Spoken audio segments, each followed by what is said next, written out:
जाई ले देखे गगलवा तोड़ के बिहान हाथ पर। अरे इते एको गागर न बुझाई थे ये सब तोड़ ले बुझाई। हम कथी हाथ पर बेचवाई सब तोड़ ले सब तोड़ ले जा सब तोड़ ले एको गागर न छोड़ ले रे बाप ये हाथ पर हम कथी बेचवाई रे बाप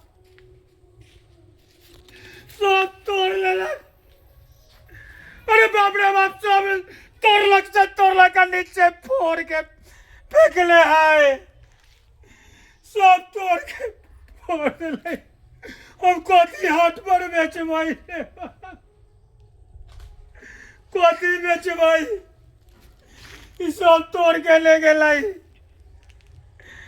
सब तोड़ के ले गेलाई।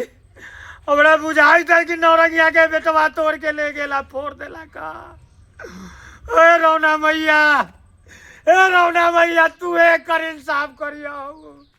ए रौना मैया ये हमारे गागर सब तोड़ लेला का फोड़ के फेंक देला रे बाप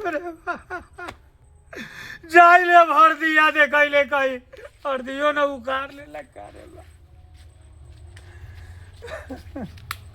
और दिया तो है बुझाई और दिया न उखाड़ला का। अब ओकर घाटा यहे में निकालबई कहीं बाजार चल गए रौना मैया के कृपा से तो यहे में निकाल लेबै पूंजी। जोरे नौरंगिया बस में तोरा घर धास दे भाऊ हमर जैसे तोहर बेटवा तोड़लऊ है गागर अब फोड़लऊ है समझ ले।